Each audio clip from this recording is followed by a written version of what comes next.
I'm Coach Corey Wayne, and this is my video coaching newsletter. And the topic of this newsletter is going to be drama caused by her family.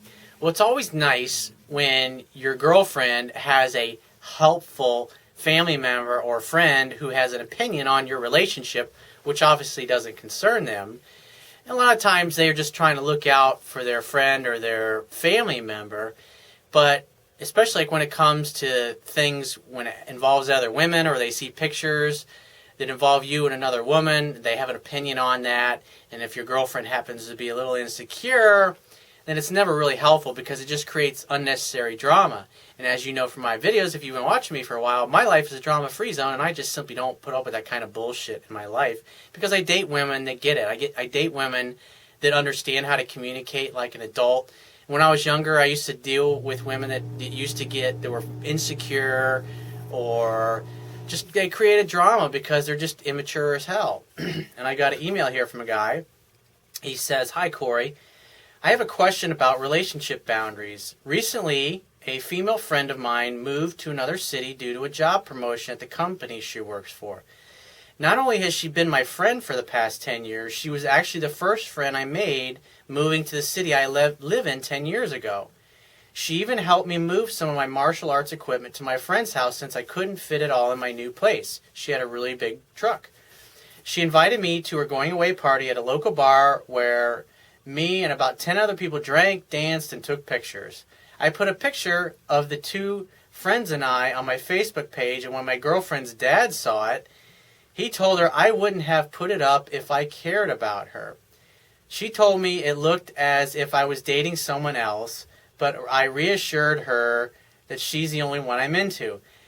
Now she's got this crazy idea that I'm seeing other girls behind her back, and what bugs me is that my friend of 10 years has not only met my girlfriend, but has accompanied us to salsa dancing on several occasions. My girlfriend threw a hissy fit, and I told her she could call me when she wanted to talk about the issue seriously. I always like to say, in an adult manner. I'll admit I'm upset with her, but how do you handle this situation, in your opinion?" Well, thanks, Dad. I really appreciate that. Thanks for looking out. And I can understand her father looking out for his daughter and thinking something, but what's happening at the end of the day is his father is projecting his own scarcity mindset onto his daughter, basically communicating in a way that his daughter is so not a catch that more than likely the boyfriend that she's with is probably fucking around on her. And since maybe that's the kind of guy he is, but obviously it puts some fear into her mind, and that's really unhelpful. And I think the way you handled it is good because at the end of the day, I'll give you an example. Years ago when I was married, one of the things that I did understand back then, even though I was with somebody that I wasn't in love with, but I loved her, I remember it was probably, I guess about 3 or 4 months in when we were dating. And she was always assuming that I was fucking around on her, that I was dating other girls because I had, all the guys that I hung out with were the most popular guys in my class, and they were pretty successful with women, even though I wasn't at the time, other than the fact that I was dating my future wife at that point. And it just got to the point where she was, I think you're screwing around on me. I think you're sleeping with other women. And I think partly it was is she could tell I wasn't completely 100% into her, and I wasn't completely 100% present with her. So she had reasons to doubt, and she had fear about our relationship and our future. And the way that she dealt with it, because the other thing to keep in mind that I realized at the time is that most of the guys that she had dated before me had screwed around on her, cheated on her, and so she had a history of guys being unfaithful to her. And at the end of the day, her father fucked around on her mother, so it was just simply in the family's DNA of the man being unfaithful in the family, and so she just assumed that I was probably like her dad in some way, because that was a fear that, because at the end of the day, when you're raised by your parents, you can't help but take on their fears, their limiting beliefs, their doubts about themselves, and it's like we become adults and we spend the rest of our lives trying to undo these things. And I remember one night I was with a couple buddies of mine, and we were at a strip bar of all places. And this was back when we had beepers. This was back when the cell phones were these big fucking giant bricks.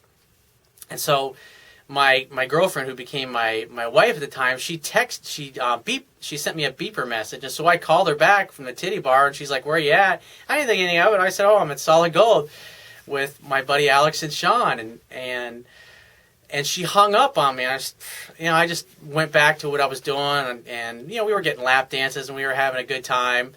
And so as we were walking outside to leave, she pulls up. She's all crying, her mascara and shit's running down her face, and she's all upset, and she says, "I don't ever want to talk to you again." And then she like drove off. It's like she almost ran my feet over. She took off so fast. And I was just like, fuck it. I had a buzz on and I really didn't give a shit, and it was just a bunch of unnecessary drama at the time is the way that I looked at it. I mean, I was out with my buddies. I wasn't going to go home with any of these girls. I mean, yeah, I got a lap dance, but hey, I mean, we'd only been dating for a few months at that point.